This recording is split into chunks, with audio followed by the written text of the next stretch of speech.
What is up, FIFA faithful? Bearhamms here with episode 3 of my Forward Madison Create a Club career mode.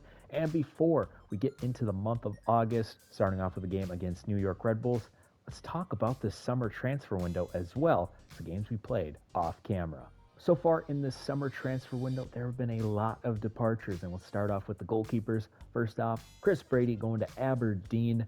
He's a 55 overall now. He started out as a 51, so already that's paying dividends, his move to Scotland. And then we have Breno Rodriguez, the Brazilian goalkeeper. He's at Amiens, though I'm not going to use him at all, so let's just keep him there. And then we get into some controversial bits. Now, this guy, Donald Adams, I'd have to say one of our better regen players, a player that I thought, if we can keep him, he'd stay with the save for its entirety. But nope, tried to sign him. He signed. The game didn't register it at all, and now he's on a free transfer to Besiktas, which is good for his career, but not for ours. Next, we have Kiaga. This is a transfer deal, $610,000 to Lugano. Another deal, Fortaleza for Felix Duran, the Argentine left wing, going to Brazil for $850,000. And then we also have to talk about some additions. Zinedine Machach, I hope I pronounced that right, 6'1" cam from Napoli, but he hasn't really played for Napoli. He's been all over the place in terms of loans. I did some research on him, and I think if we can have him for a couple seasons, we can, help spruce up his name and his brand, and maybe we can make a profit on him. Because again, free transfer, and he was on the transfer list too. So Napoli really wanted to get rid of him, and so we were good suitors for that. And then we have another free agent signing, though Machach will come next season. Thomas Lahm, right away, 68 overall, Finnish center back. Reason why I signed him was, as much as I like Coleman, he's not cutting it right now. Needs some more support on that back line, and I feel like Lahm is our guy. More departures in this transfer window. Takada is going to Poland for $260,000.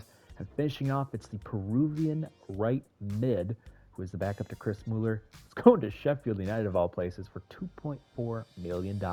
Falling back to reality in our first game off camera, as we do lose to Houston Dynamo 2-1. We did get the scoring started, though, as in the second half it was Cohen Stewart able to get this cross from Mueller. Nice to see the veteran coming there and hitting it with his head. Then, last 20 minutes, they got to us. Urruti gets it started.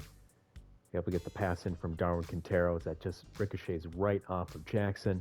And then, final minute, Derek Jones able to put this one in right off the crossbar. Yeah, this was a bad game. 5-0, all scored in the first half.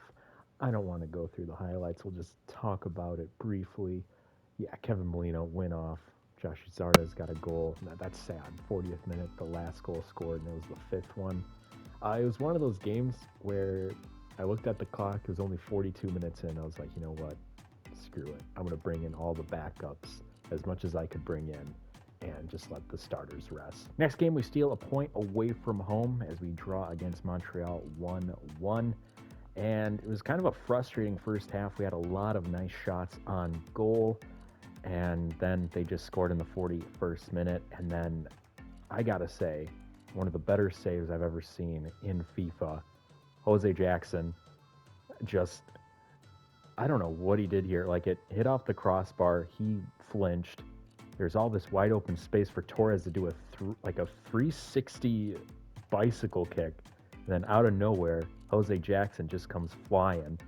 And with that save, it got us the corner kick, which got us this counter goal from Cohen Stewart that once again got us some points. Midweek game at the Breeze, we were outclassed 3-1, but there was a nice little highlight in here from Cohen Stewart as he's able to pry the ball off the defenseman at Dion and just shoots it right outside the box to give us our lone consolation goal. If it didn't matter where you scored the goal, we would have actually won 2-1, as we did start out with an own goal from Brent Kallman, who was in relief for Lamb, as he just banks it right off of Jose Jackson.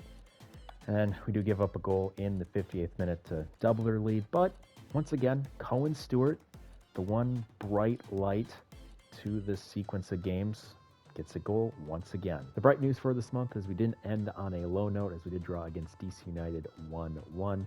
They did get the scoring started. Paul Arriola in the 7th minute got it going, but then 74th minute we were able to equalize. Cohen Stewart, 4th goal in as many games, just bullying defenders. He's able to get that one past Hamid. We did have a chance later on, 88th minute, Blake Jones able to get the pass from Stewart, and he missed, which has been an issue off camera. I haven't elaborated a lot on it, but Blake Jones, he's starting to hit a little bit of a snag in his first season with the club. One note before going further, you're probably wondering why I'm going so fast in the save as we're almost already out of the summer transfer window. And there's a couple reasons. One, this is the type of tempo I like with my saves. I like having a couple episodes a season. And also, as you can tell by the teams, we play a lot of them in a row because MLS is still on their COVID schedule. First game of the episode, we travel to New Jersey to take on New York Red Bulls. Red Bull Arena, one of the newer stadiums added to FIFA, and it's one that really doesn't make too much sense, to be honest with you. This is probably the most full it's ever been. Early chance for the Red Bulls is Gutman. Gets his foot to it, able to use his body to win it. Great save there by Jackson. So already we're going to need him to have a good game. Header.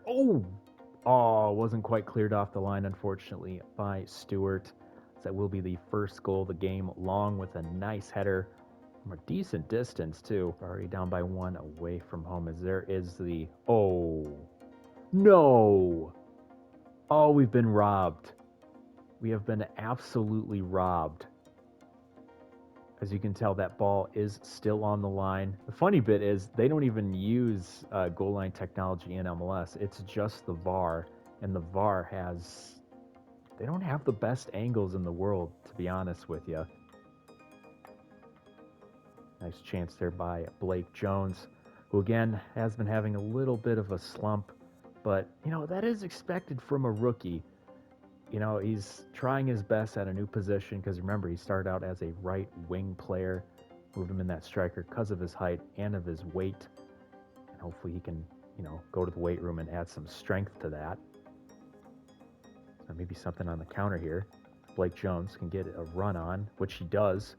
Good head start, able to get past Long, though he's able to run it right. Does have a chance for a shot, and he scores. I was just talking about his struggles, but now he's trying to right those wrongs. Nice centering pass to Royer there. He's going to find Davis. Oh, that was a nice centering pass to Fernandez. Just tore our defense apart, root from stem. And Jose Jackson is not going to save that one.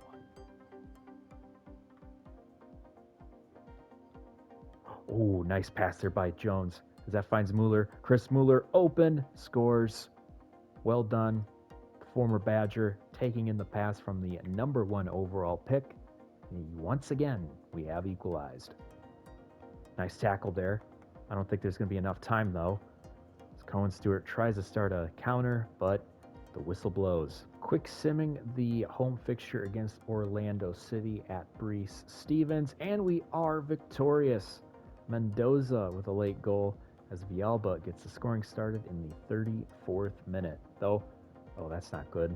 Lam got himself a red. Another simulation, this time against Philly, yet again at home.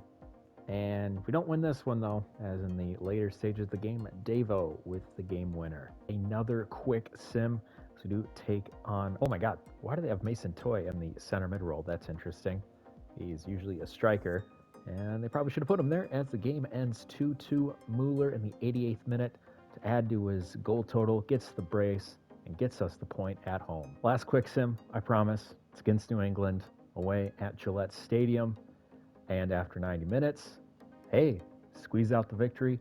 Blake Jones with the game winner. Bad news after the game against New England. Orlando City have activated the release clause for Matt Wright, so he's going down to Florida for $2.45 million, which means we need to sign some center mids, and we need to sign them fast. First off, we are going to sign our first player from the academy, our first homegrown player in Christian Bishop. Okay. First off, we're going to sign our first homegrown player in Christian Bishop. 65 overall, can play all defensive positions. and we are currently training him for defensive midfielder, so he might just take right spot from the get-go. Already great stats in terms of strength, in terms of mentality, working on that. Decent short pass, so I think he would be pretty decent at that CDM role. Despite losing right, we now have Bishop to take the reins in his first professional start against Columbus Crew. You're probably wondering why I haven't made a designated player signing yet, and that is because I want to honor the objectives from the board. So they want us to have at least £5 million or dollars left in the bank account, and I feel like we're on that right now. So if we do make one more or a couple more moves, especially like a DP, that would really hurt the bank. There's an interesting long ball looking for Diaz, who will get it. He's getting hassled by Cox, so he's able to get past him. There's a nice, terrible goalkeeping by Jackson. Yeah, we'll watch this replay again. Look what he did here on this shot. He gets all the way back. He's practically hugging his post, then pushes it in with his hands. Now maybe a chance here is Jones. Looking to turn on the afterburners. Does get past the defender. Chance on the counter here. Takes it. Oh, a good save by Room. So if we want to get something done, we're going to have to do it right now. Center it through. Bishop's making a run. Interesting play there, though. He's not going to maintain possession for the entirety of it, and that will do it. Not an ideal end to the episode, as we do lose against Columbus 1-0. It was just that early goal that got us good. Interesting turn of events. As you can see, we have 3 Americans on the U.S. men's national team, as Blake Jones, Cohen Stewart, and Donald Adams might make their first caps. Also, we got Thomas Lam going to Finland. With that loss to Columbus Crew, we sit in 12th place, 4 points ahead of Atlanta United at least, but we are 6 points behind DC United, who have the final playoff spot in the Eastern Conference. And it's going to be tougher. We're losing players due to trades, transfers, all that hoopla, and we don't have that much money to spend on good players. So we're just going to have to fight through it, take it on the chin, and just see what happens at the end of the season. So on that less hopeful note, it is time to end. I hope you enjoyed watching as much as you're playing it. Be sure to like and subscribe, and I will see you next time. This has been Bearhamms, and as always, toodaloo.